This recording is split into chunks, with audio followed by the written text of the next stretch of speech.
My name is David Brown Lansana. I'm the chairperson of the National Elections Commission of Liberia.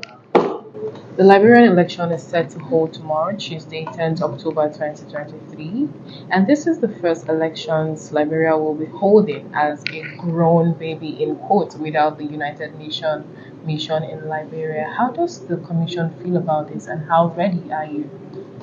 We'll say that we are ready.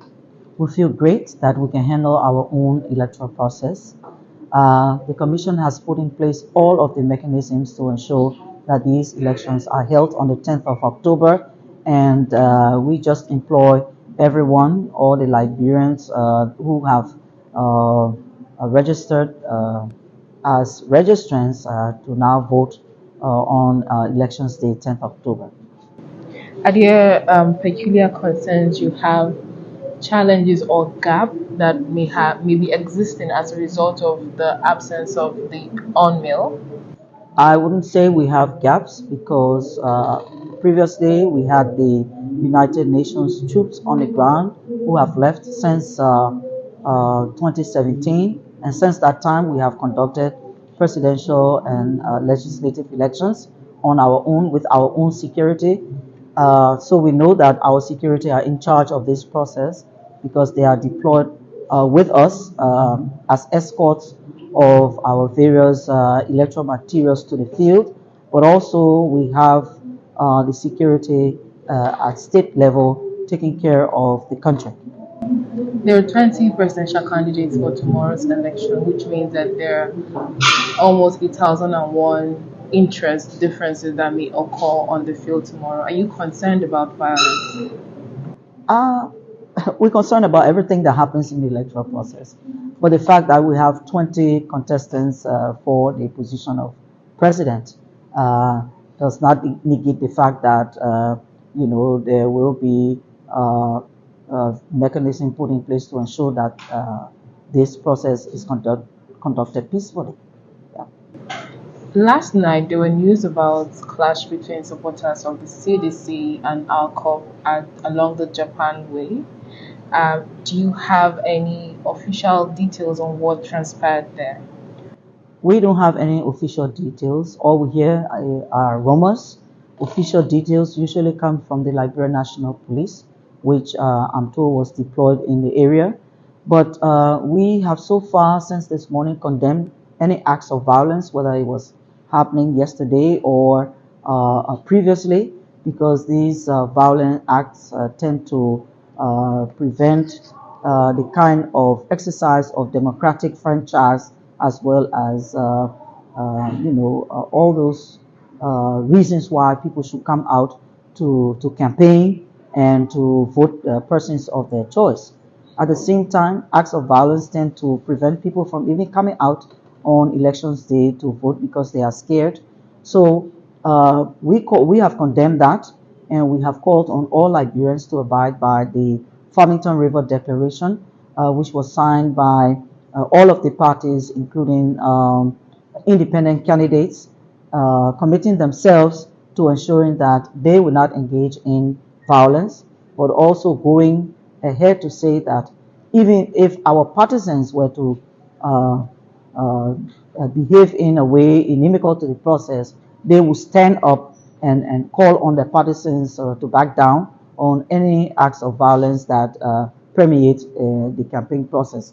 So we look forward to them sustaining their commitments as we go towards the conduct of elections tomorrow. The Liberian election is coming just a few months or a few weeks after there's been at least two coups across the African continent, but one within the West African region. And a lot of people see Liberia as that beacon of hope.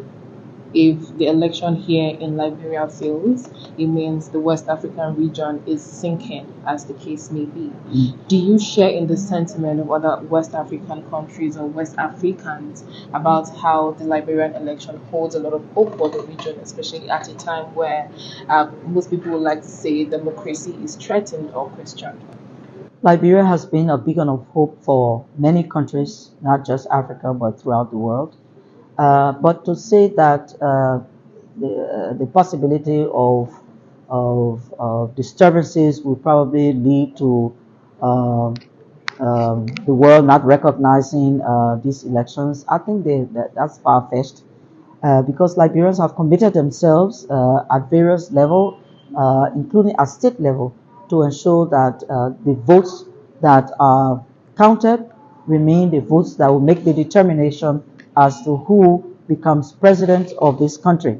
So all of us want to abide by the rules as much as we can so that the country does not degenerate into its past, its most recent past, to say that all will be well.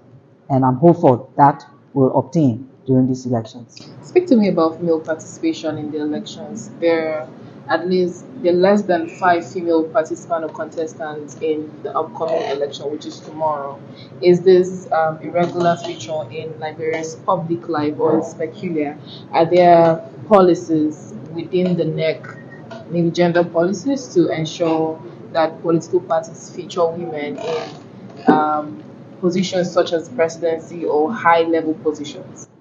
Let me say the General Office of the National Elections Commission has been working in partnership with UN Women to increase the participation of women in the electoral process. And so if you look at the final registration roll figure, which is 2,471,617, of that number, women were 50% plus 9, and the males were 49.4, I think, something around there. It also shows that the work that was put into ensuring women participation was increased, manifested in those figures that I've just given you. We know that it has been difficult for women uh, to actually participate in politics for various reasons. The law that should have passed and did not pass was advocating for 30% gender across both gender, but that law did not pass. So we're working on the old law that says shall endeavor to. Now, if you hear shall endeavor to, it means that someone can take a decision to do or not to do. So we've worked to try to encourage women to come out as candidates.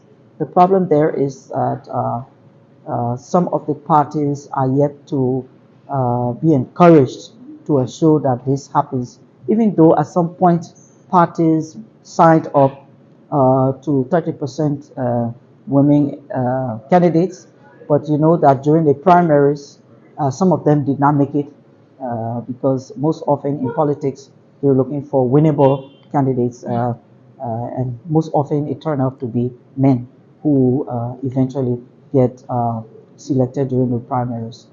But we anticipate that in the coming years, the law on 30% gender quota for both genders may pass, and then that will strengthen the Elections Commission to enforce that law. What do you have to say to young people, including first time voters, who are more susceptible to be used as instruments of violence in the election period or during the election period? Working with the Peace Building Office and other peace advocacy groups, we continue to say that young people should not allow themselves to be used as stooges for other people and bring about violence because at the end of the day, they are the ones who will get affected the most because they are young, they are still finding their way in life, and for other people to pull them by the nose, for them to do you know, behave in a way that will compromise their future, they need to step back from that.